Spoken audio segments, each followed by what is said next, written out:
नमस्कार दोस्तों। आज का हमारा विषय है कक्षा सप्तमी चतुर्थ पाठ है हास्य बाल कवि सम्मेलनम। हास्य बाल कवि सम्मेलनम का मतलब होता है हंसी मजाक वाले बाल कवियों का सम्मेलन यानी सभा। प्रश्न नंबर इसका अभ्यास कार्य करेंगे। प्रश्न नंबर 1 है उच्चारणम कुरुत, उच्चारण करें।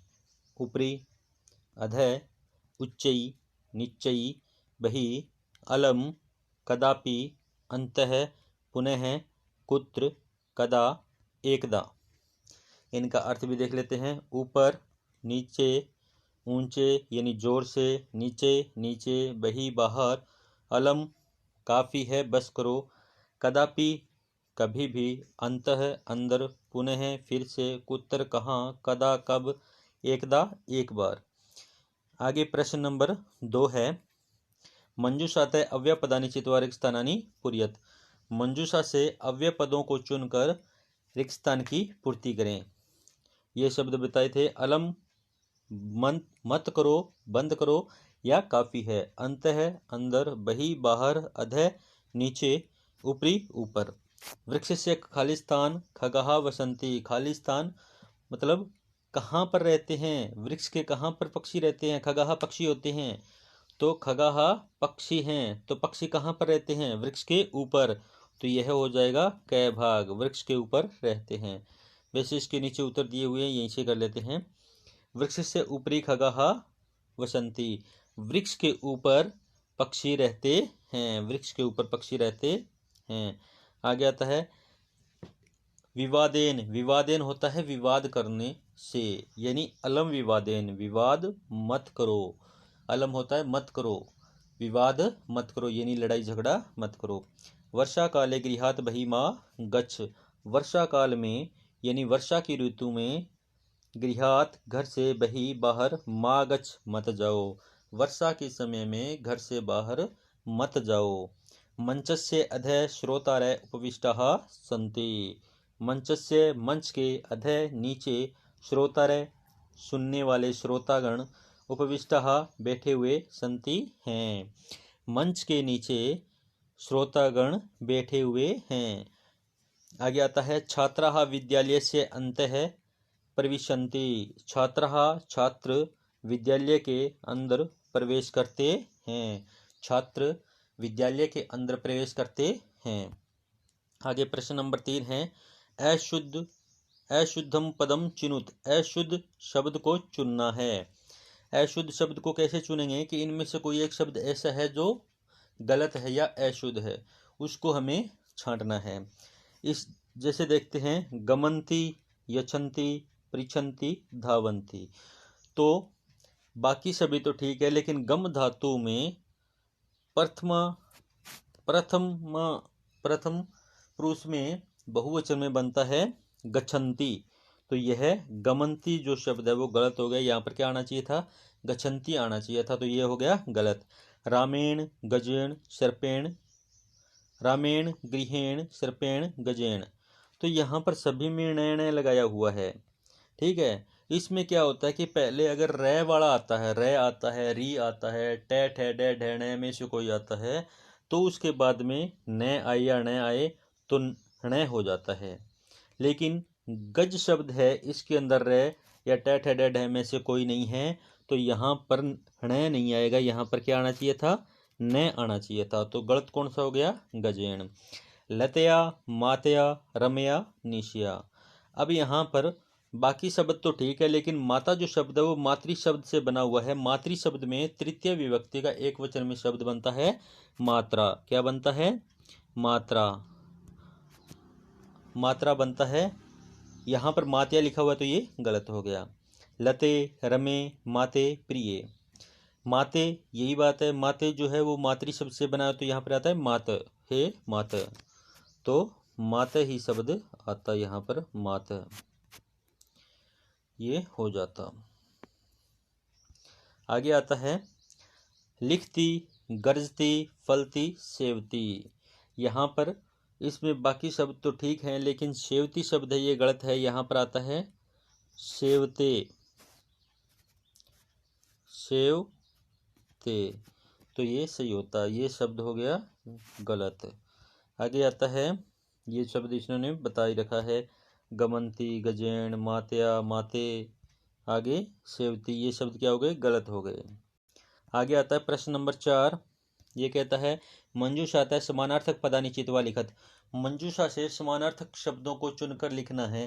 पहले इन शब्दों की हिंदी बता देता हूँ। प्रसन्नतायाः, प्रसन्नता के या प्रसन्नता से, चिकित्सकम, डॉक्टर को, लब्ध्वा, प्राप्त करके, शरीरस्य, शरीर का या के की, दक्षः, दक्ष, प्रवीण या होशियार।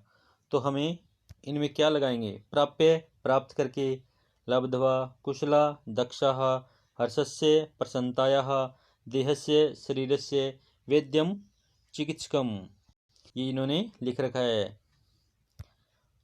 प्राप्य, लब्ध्वा, कुशलता, दक्षः, हर्षस्य, प्रसन्नतायाः, ये यहीं आगे है, ये वाला कहीं आप नीचे लिख दो। देहस्य, शरीरस्य, आगे आता है वेद्यम, चिकित्सकम, ये आगे पूरा शब्द है, कम नीचे नहीं लिखना है। आगे आता है प्रश्न नंबर 5। अधोलिखिता नाम प्रश्न नाम उत्तराणी एक पदेन लिखत। नीचे लिखे गए शब्दों का उत्तर एक शब्द में, वाक्यों का उत्तर एक शब्द में लिखना है। तो ये क्या कहता है, मंचे कति बाल कव्य उपविष्टः सन्ति। मंचे, मंच पर कितने बाल कवि बैठे हुए हैं। कितने बैठे हुए थे वो आपने पाठ में पढ़े थे, आगे उत्तर दे दिए जाएंगे। के कोलाहलम कुर्वन्ति, कौन शोर कर रहे थे, कौन आवाज कर रहे थे। गजाधर कम उद्देश्यम काव्यम प्रस्तुति, गजाधर किसको उद्देश्य करके काव्य सुना रहा था या काव्य प्रस्तुत किया। तुंदिल कस्य ऊपरी हस्तम आवर्त्यति, तुंदिल ने किसके ऊपर हाथ फेरा, यानी किसके ऊपर हाथ फिराया था। लोके पुनः पुनः कानि भवन्ति, लोके यानी संसार में बार बार क्या होते हैं या क्या मिल जाते हैं। किम कृत्वा घृतम पिबेत, क्या करके घी पीना चाहिए, हमें क्या करके भी घी पीना चाहिए, ये पाठ में बताया था। हम इनका उत्तर देख लेते हैं। मंचे चत्वारः बाल कवय उपविष्टाः सन्ति, मंच पर 4 बाल कवि बैठे हुए हैं। कितने बैठे हुए हैं, चत्वारः। श्रोतारः कोलाहलम कुर्वन्ति, कौन शोर कर रहे हैं, श्रोतारः यानी सुनने वाले, कोलाहलम कुर्वन्ति शोर कर रहे हैं। गजाधर आधुनिकम वेद्यम उद्देश्य काव्यम प्रस्तौति, गजाधर आधुनिक डॉक्टर को उद्देश्य करके काव्य प्रस्तुत करता है। तो कौन आ गया, आधुनिक वेद्यम। तुंदिल कस्य ऊपरी हस्तम आवर्त्यति, तुंदिल किसके ऊपर हाथ फेरता था, तुंदस्य, तुंदस्य यानी अपने पेट के। तुंदिल तुंदस्य ऊपरी हस्तम आवर्त्यति, तुंदिल अपनी तूंद पर यानी बड़े पेट पर हाथ फिराता है। लोके पुनः पुनः शरीराणि भवन्ति, उसने पूछा था ना कि बार बार इस संसार में क्या मिल जाता है। तो लोके पुनः पुनः शरीराणि भवन्ति, संसार में बार बार शरीर होते ही रहते हैं या मिलते ही रहते हैं। आगे आता है, क्या करके घी पीना चाहिए था। तो उसने बताया था ना कि श्रमम या मेहनत करके घी पीना चाहिए। तो यहाँ पर श्रमम नहीं आता, ये कहता है, यहाँ पर आएगा ऋणम कृत्वा। क्या आना चाहिए था यहाँ पर, ऋणम कृत्वा।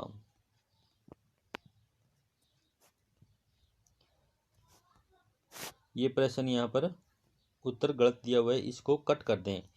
ऋणम कृत्वा घृतम पिबेत, उस पाठ में बताया था ना कि ऋण करके यानी कर्ज लेकर भी हमें घी पीना चाहिए, और घी पीकर हम तंदुरुस्त यानी अच्छे स्वास्थ्य वाले बनकर मेहनत करके उस कर्ज को उतार दें। तो हमें क्या करके घी पीना चाहिए, तो ये कहता है ऋणम कृत्वा घृतम पिबेत, ऋण करके भी घी पीना चाहिए। आगे आता है, मंजूषातः पदानि चित्वा कथायाः पूर्ति कुरुत, यह कहता है मंजूषा से शब्दों को उठाकर कथा की पूर्ति करनी है, यानी कहानी की पूर्ति करनी है। तो पहले इन शब्दों का अर्थ देख लेते हैं। नासिकायाम एव, नासिकायाम एव होता है नाक पर ही।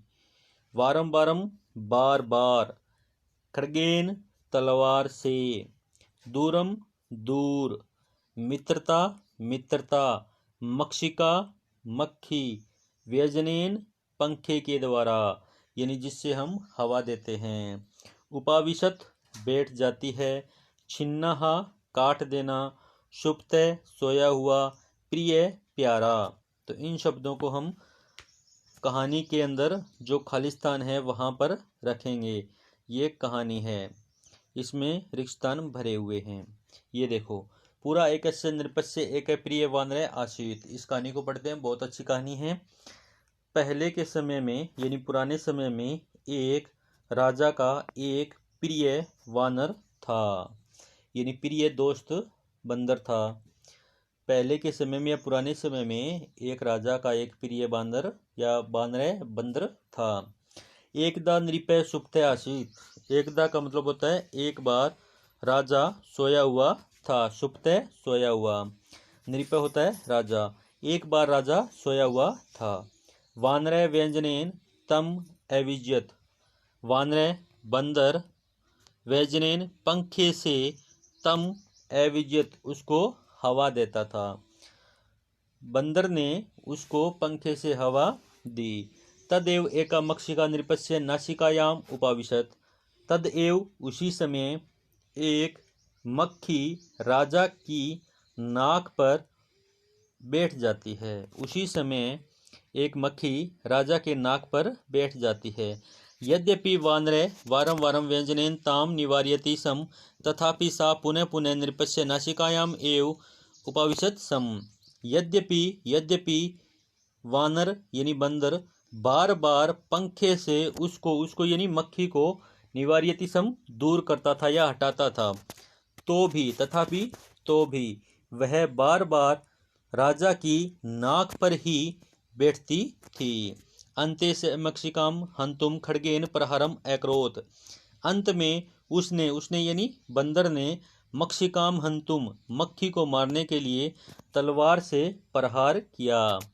मक्षिका तो उड़िय दूरम गता किंतु खड्ग प्रहारेण नृपस्य नासिका छिन्ना अभवत। मक्षिका तो उड़िय यानी मक्खी तो उड़कर दूरम गता दूर चली गई, किंतु खड्ग के प्रहार से यानी तलवार के प्रहार से राजा की नाक कट गई। मक्खी तो उड़कर दूर चली गई, किंतु तलवार की प्रहार से राजा की नाक कट गई।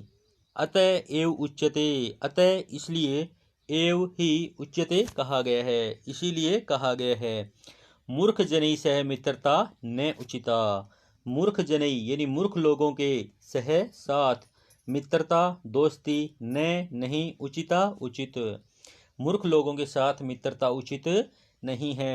नोचिता यानी यहाँ पर संधि की गई है, न प्लस उचिता, तो यहाँ पर उ और ए मिलकर ओ हो जाता है, नोचिता। आगे है प्रश्न नंबर 7। विलोम पदानी योज्यत। इनके विलोम शब्द यानी उल्टे या विरोधी शब्द होते हैं, उनको मिलाना है। इसका उत्तर है आगे दिया हुआ है। अधः, अधः का अर्थ होता है ऊपर नीचे, और इसका उल्टा होगा ऊपरी ऊपर। अंत अंदर होता है तो इसका उल्टा हो जाएगा बही बाहर।